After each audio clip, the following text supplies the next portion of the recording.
Join me for the Sweet Life of a Designer Summit, March 11th and 12th. Your free ticket includes 24 hours access to workshops on holiday crafting, creative business, organization, laser cutting, wellness, and so much more. Join me at designsweetcourses.com/sweetlife2026. Welcome to the Make and Design podcast. I'm Carina Gardner, and based on last week, it's not surprising that this week I'm going to talk about transformation. And the reason I want to talk about transformation is each of us has to go through transformation to become the new who you want to be. It's still early in the year. We're just in the first couple of months of the year. And there's still a moment where we are figuring out who our future selves is going to be in this year. And so I thought I would talk to you about that transformation and how really, if you want to take control of this, you can. You absolutely can, okay? So Napoleon Hill, who was the author of Think and Grow Rich, said, first comes thought, then organization of that thought into ideas and plans, then transformation of those plans into reality. Now, this for a long time mystified me. I didn't really understand it until I started really talking to other people who wanted to become designers. And what I found was that oftentimes their thoughts about themselves, about business, about making money, all of those things were different from the way I thought. And not the way I think is right, but some of those thoughts they were thinking were very often beliefs. They were sometimes not true. Some of them were true, but some of them were not true. And I saw how that shaped their actions. And they became very disorganized because they didn't have clarity around what they were actually supposed to do because their thoughts were so disorganized.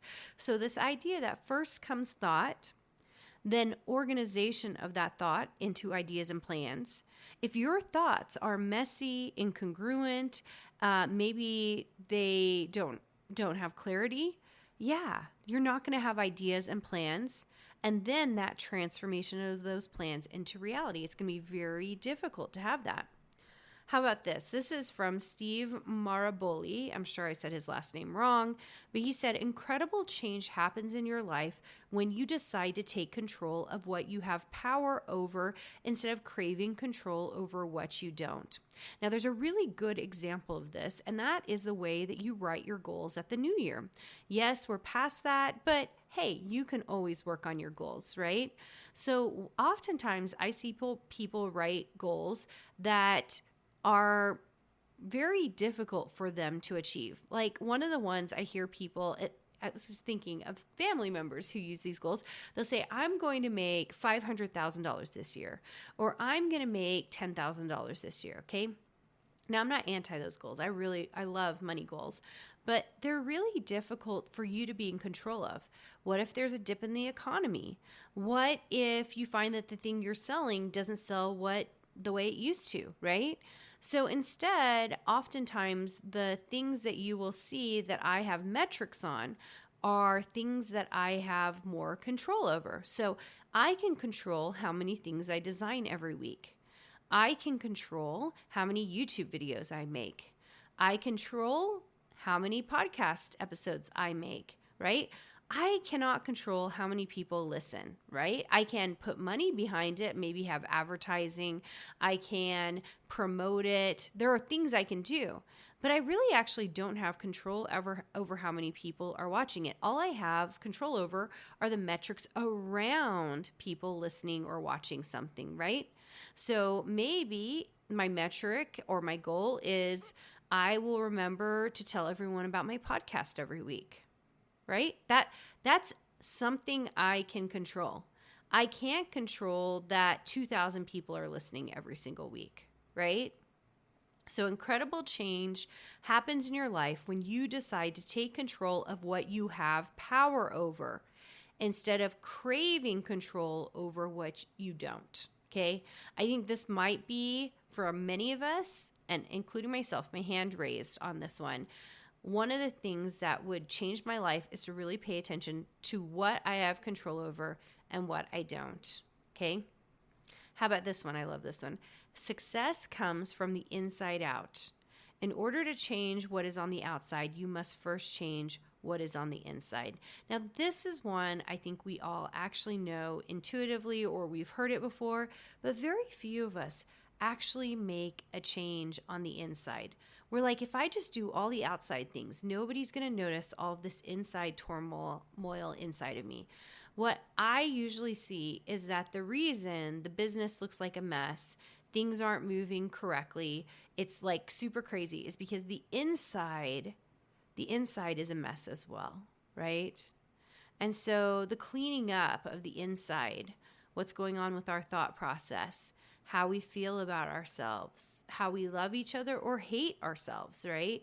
Those things really contribute to the chaos happening around us, which unfortunately there is. There's just chaos, especially if you own a business. It's chaos all the time. And being able to step into that and be calm in the midst of that chaos, that's a really amazing leadership thing that each one of us can do, okay? There is a concept called neuroplasticity, and that is what makes all of this transformation possible. So from Dr. Eva Slehub, I don't know that I said her last name right. She's a doctor. She says that the brain remains capable of forming new neural pathways throughout life. Okay. This whole idea that you can't teach an old dog new tricks is actually wrong. Okay. The brain remains capable of forming new neural pathways throughout life, and repeated growth-oriented thoughts and habits literally rewire the brain towards resilience and new ways of thinking. This biological flexibility explains why transformation is not just motivational language, but a psychological reality. Okay. And there's been a number of studies done around mindset and how that shapes transformation. And a lot of it goes back to this very simple thing that Napoleon Hill is talking about, is that you have thoughts and those thoughts change into plans and actions. And so by fixing our thoughts, fixing our insides, getting clear on what we need to do, then we will do the right things. Now, part of the reason I say this is because a lot of times we're not listening for the cues that's going to help us make those changes. Sometimes I'll say something and I won't even know what it is, but I'll say something and a designer will come back later and be like, oh my gosh, that was exactly what I needed to hear. That was exactly the thing that I needed to talk about or have in my heart so that I could move on to my next step. It gave me the clarity I needed. And that's really cool. That's a really cool thing. But it means that they were listening. They were listening for the thing that they needed to hear so that they could move forward, so they could change their thought, so that they could actually have an action. And a lot of times we're not listening. We're not listening for it. The whole idea that opportunity is luck is nonsense, right? Opportunity is preparation in place.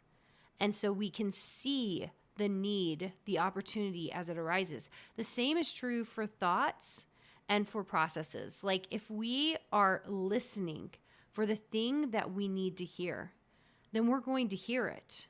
If we're not listening for it, if our mind is jumbled, we're all over the place, we're disorganized with our thought process, what happens? We don't hear the thing that we really needed to hear. Instead of laser focus, thinking about what is the thing I need today? What is the thought? What's the change? What's the education? What's the prompt, right? Instead, we are busy thinking about how we need to do this and we need to do that. And why haven't we written a blog post yet? And why aren't we doing social media yet? And oh my gosh, I have 10 more designs I need to put up and I need to learn how to do this. And it's so chaotic. That's like your brain trying to multitask when it really shouldn't. It just needs you to do the one thing right now. So this hour, I'm going to design. Next hour, I'm going to create listings. Hour after that, I'm going to work on social media and put up a video. It is little tiny tasks, step-by-step thoughts and focus that get us to where we need to be, not being jumbled, thinking about it. I find that people who are very jumbled actually live a very jumbled life, okay? It's like chaotic. And they're not doing the things. Instead of thinking of all the things, just do the one thing, guys. Just do the one thing that you need to do today, right now, this hour. Don't be thinking about all the other things you need to do. Just do the one thing. This mindset will shape your transformation. It will lead you to action. We're going to end on this quote, you guys, because it's true. Growth is painful. Change is painful. But nothing is as painful as staying stuck somewhere you don't belong. This is by Mandy Hale. I'm going to read it one more time. Growth is painful. Change is painful. But nothing is as painful as staying stuck somewhere you don't belong. You don't belong not creating, not building something big and amazing and new for yourself. You don't belong in that space. So that means that you're going to have to grow, and that's going to be painful. And change, it's also going to be painful. But you know what? You are already experiencing pain staying in this place you currently are in. You're already experiencing that pain. So it's time for you to move forward, to grow, to change, to become something new. And you can do it. You absolutely can. I can't wait to see what you accomplish this year. Think about what you can control and figure out your thoughts. What are your thoughts doing? Are they racing all the time? How do you stop that? How do you find inner peace? And as soon as I said that, I thought about Kung Fu Panda, because that's what my kids like. Kung Fu Panda, finding inner peace. There's a reason for centuries we hear all of these gurus talk about inner peace. It's because many of us have minds that are racing, that are going so fast, that aren't finding that inner peace. Find that inner peace, guys. Look for it. Think about it. You'd be surprised at what you can find there. You'll find that you're probably doing pretty good as is, but also that you need to change some of your thoughts to bring you to a place that, you know, is a good place. Owning a design business or an art business, it's a really difficult thing. And really one of the best things you can do for yourself is have peace, because it's going to make it easier for you to build this thing. Almost always, as I've worked with designers, ones that have especially a lot of personal things going on in their lives, they're really struggling to run their businesses. Why? Because they're not thinking about the business, because they've got trauma, because they're dealing with personal things going on in their life, maybe a family member. And so because of that, they're not hyper-focused on what they can do to create. So you have to figure out how to tunnel vision yourself to really be thinking about what you need to be working on to get to that next level. Want to hang out more? Go to DesignSuiteCourses.com/free to get our weekly freebies and patterns, die cut files, and more. Can't wait to see you there. I have a gift for you. My third book, The Intentional Design Year, is out, and I want to give you access to read it. To get the digital copy for 1 month for free, go to www.DesignSuiteCourses.com/intentional. Make sure and do the www. Because for some reason, that's the only way it will work. Anyway, this will get you free access to read the book for an entire month. If you love it, you can always go to Amazon and get the whole book plus the prompt journal.